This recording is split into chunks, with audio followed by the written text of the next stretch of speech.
All right, let's spend a couple minutes today talking about Claude when it comes to coding things. So the higher end Claude, the Claude Thinking Claude Pro, can generally figure out code things in 1 or 2 tries, but you can only try it a couple of times every few hours, right? So let's go ahead and take a look over there. Let me switch this. There we go. Okay, so here we have Claude. If we just put in Claude is from a company called Anthropic, a little less chaotic than OpenAI and ChatGPT. So you can tell it you wanted to write, that you want to learn, that you're going to code some stuff, that it's just life stuff. You can insert photos from Drive or documents. You can add documents from GitHub, images and everything else that you've made. I'm not sure that I've made. I haven't made all these, but you can make a mood palette here. You can do all kinds of stuff. Emoji charades, bedtime story generators. There's all kinds of stuff in here that's just already set up for you to do. Maybe you want to be creative. Maybe you need some life hacks. These are all your old chats. And then we have projects. So in ChatGPT, it's called Custom GPTs, and in Gemini, they're called Gems. Here, they're called projects. And you'll notice that I have another one for the marketing manager. I don't have this one as updated. For whatever reason, ChatGPT is just super easy to get to and to use. So I usually do have a lot of my most updated projects in there.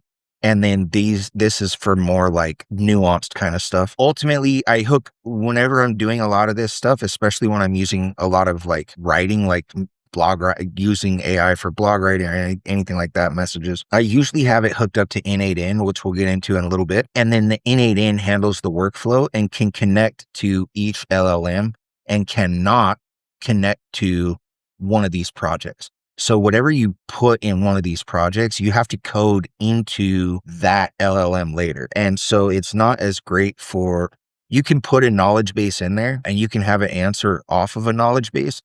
But I think in here, we have a little bit more room to do the full knowledge base. And it's also looking off the internet and everything too. So when you're doing something for yourself, you're going to come into one of these Claude projects or any one of the LLMs and just copy and paste or write back and forth.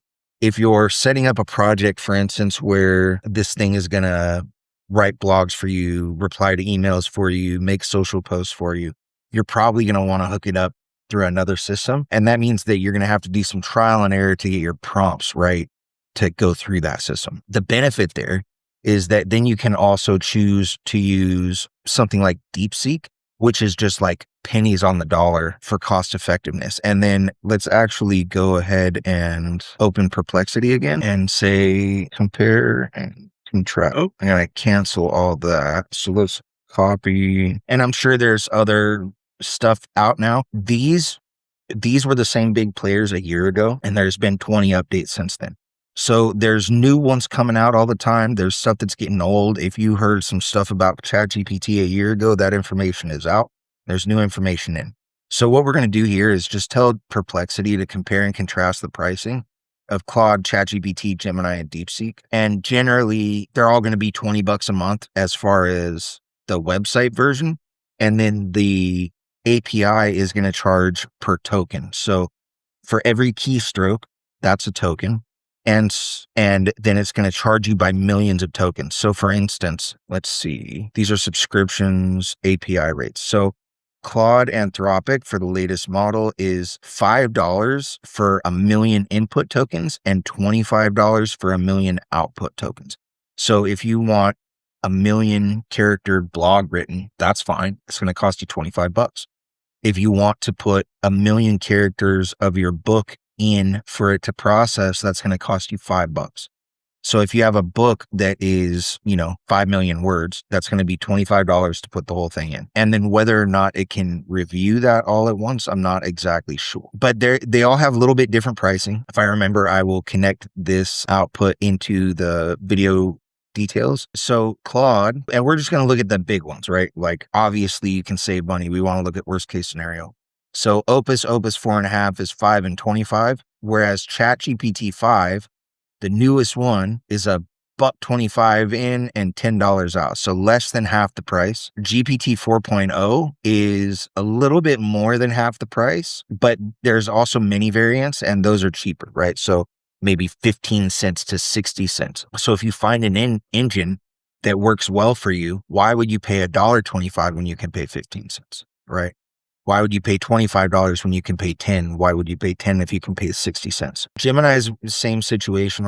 So $2 to $4 for input, 12 to 18 for output. Price wise, that kind of puts them in the middle there. I really like to use Gemini for anything that's like web based, anything about my websites, anything about my SEO. The idea being that Google controls all of that shit anyway. So I want to use the one that is already tied into Google and can connect to all of that stuff. It's not necessarily true. I've definitely like had it get into my ads account with me, and I didn't think that it was giving me the greatest information, at least not information that would be like, hey, I'm all connected and here's how you can do it better. But it can get you quite far. And now let's look at DeepSeek. So DeepSeek is going to go for their biggest model, Reasoner, 19 cents to get 1 million tokens out.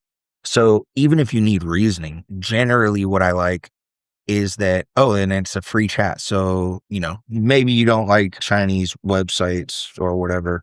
I get it. I tend not to use their website because I don't want to send all the information off my computer. I want to be really in high control about the information packet I'm sending. And so, yeah, you can just log in. It said their chat function is free and you don't even need a $20 a month. So that's fine. And I certainly like not getting information that is super controlled. You're the dragon, bitch. 82. I don't know if that's the year of the dragon. Hey, where'd my Gemini thing go? I updated my computer and it changed all of my web stuff. All right. So I can't find it right now. I usually have it up here, but in the meantime, this is kind of the same thing. So Claude has it too. I have it for a couple of different ones. And what that is doing here, let's get rid of this, is authorize. Gabe Molly, yeah, we don't want that. Very extension, blah, blah, blah, blah, blah. I understand that. And so what that does is that's going to open up Claude over here and you can use it on any website. So I probably don't need it on this website, but let's say we wanted to use it over here. Now, the issue here is that you're not able to open any of your projects in that sidebar.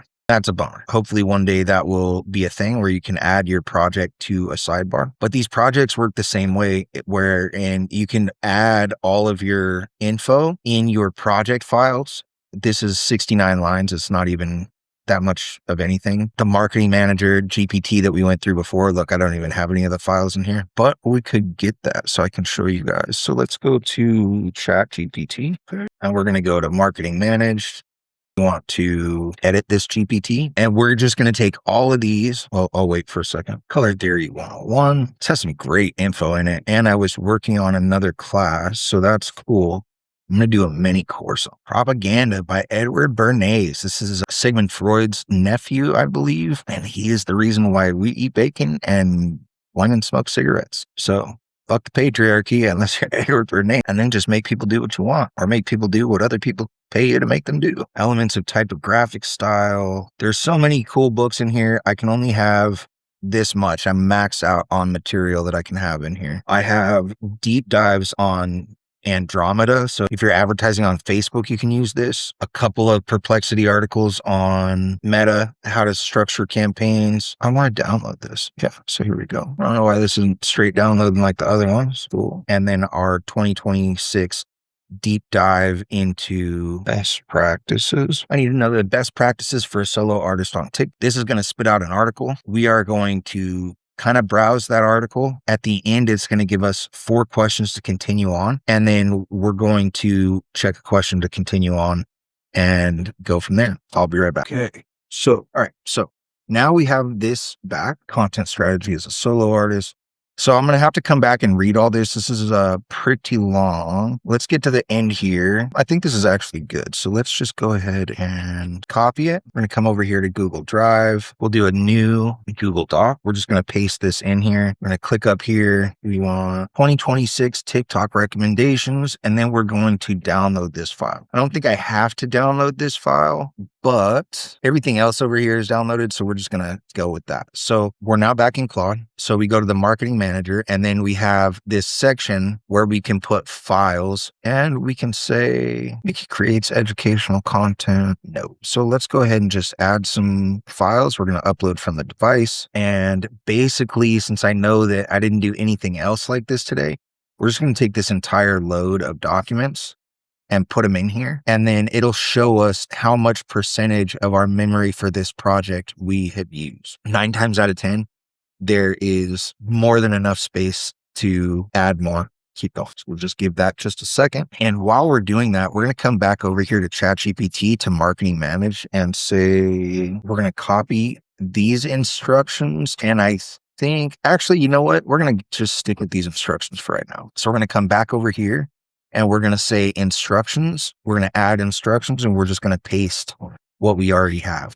We could also come here and say, now I will say that if this is all about marketing, then we've spent a lot of the memory on color, but we're just going to tell this GPT, write instructions for a Claude agent that will be my go-to resource for marketing, online ads, and social. Boom. Now this does not have the 3 perspectives that this one has. And so you could use either of these. You can use this one. Now the benefit here is that why is this not adding my documents? Let's do these 2. 19% of project capacity with these 2 documents.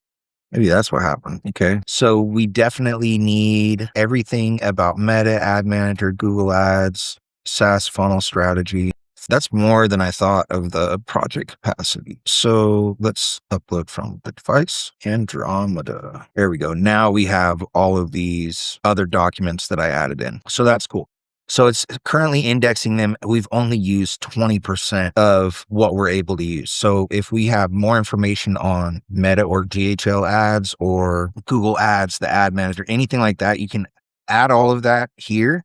And then you're going to be able to ask questions. So if you ask, how should I set up my TikTok account? This marketing manager is going to search the project. Claude does not have access to the current web. So that's the big difference, right? Is that I think there's a safeguard. It only uses information that is a little bit older. So you can go get information. You can put the information in there however you want, but this is not like Perplexity in that it will search the internet and give you a deep dive on it. You might be able to get it to do that now. I might be giving you old. It does have a research section and connections, but I tend to use Perplexity and ChatGPT deep dives for that kind of stuff. So this is going to tell you how to set up your bio, what to put in your username, how to put your link in your bio name, what to use as a profile picture, what to post, process videos, healed versus fresh, personality and studio life, educational. So these 4 kinds of content pillars: hook, trending audio, hashtag, and captions. The biggest issue right now that I have between Instagram and Reels is that you get extra push for using their editing app. So right now I'm just using CapCut and making the edits for both and pushing directly I push from a spreadsheet. But if you can create in TikTok and create in Reels and push them separately from those platforms, then you're doing much better. The algorithm will look at you better. So let's say, how important is it to use edits for Reels or CapCut for TikTok? It helps, but it's not make it or break it. Meta has hinted that Reels edited in their native app may get a small distribution boost. TikTok does not push CapCut. In fact, CapCut is owned by ByteDance, so there's 0 penalty. But it's saying that your hook and the content quality is 10 times more important than what app you added it in, that you edited in. So that's great because that will allow you to edit it in whatever app you want, put it into your spreadsheet, and post to all the networks all at once. Now, whether or not you do post to all the networks at once, I don't know. But this is about getting reach for everything I do with bold booking is about getting reach for the energy that you're putting in, right? You have a certain amount of time in the day, and we want to maximize that time so that you can get back to what you're doing. So you can spend that time creating the actual artwork that you're making. And then, when it comes to post, you can be confident that you're going to go out to 7 networks instead of 1, right? That's like the most basic, easiest win. So that's it.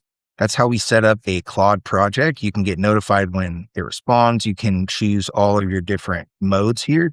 So whenever I'm doing something, especially like coding, another great use for this is like, let's say we want to do a new chat and you have a web page. Let's just go to Old Laram Taxi, just because I know that is a thing. So I'm going to go to this and say, write a schema for this page. And this is something that goes on your website. I'm not sure if it will search for me. Let's find out. Yeah. So it's going to go to the website and it's going to give you the schema and write out the code, right? Now, what the schema is and what you need that for is a totally different class, but just for the quickest type of code, there it is. Now, next or shortly here, we're going to get into projects like N8N, which is super, super fun to use. And so the Claude is what I use to do most of my coding for N8N.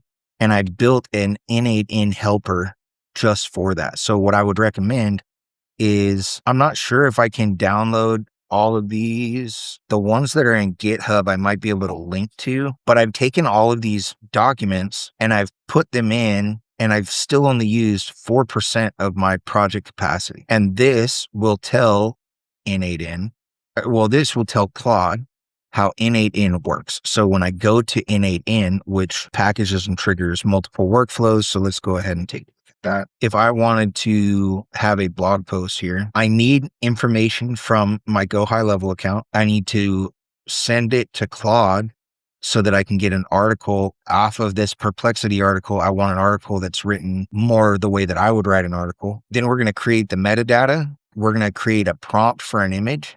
We're going to send that out for an image. We're going to wait. We're going to get that image back. We're going to package everything up. We're going to inject some links, structure the metadata, structure the blog data, prep for posting, and then post to Go High Level and save that data to a spreadsheet. Now, to do all that work, all I have to do is hit execute workflow. And I think that I'm not paid up on my Anthropic API. So I think it's going to get caught right here, and we'll find out in just a second. What this is going to give you back when you write a post is, it's called JSON code, JSON code. And that is going to basically, when you print it in here, it will look like this. And so I have one that does the coding, and then I have one where, like, when I'm done, I put it all in and it writes all these instructions for me. And it's just going to take that code. Now let's see this picture we got back. We're going to go to here. See, what kind of picture did it make me? Boom. That's almost me. Look at that. Very long. I don't know, kind of skinny, but a very easy way to write a blog post, put a picture of yourself in it, post it to your blog. More often than not, I do not get a perfect run out of Claude. Most times it will give me like a string of these, and then I have to kind of go in and put the exact right wait time, all that kind of stuff. But that is a great introduction to Claude Code, or to Claude. And there's also Claude Code. When you click on it, it's a little bit different, but you can tell it to make all kinds of cool stuff for you. So that's it. Let's get into the next one.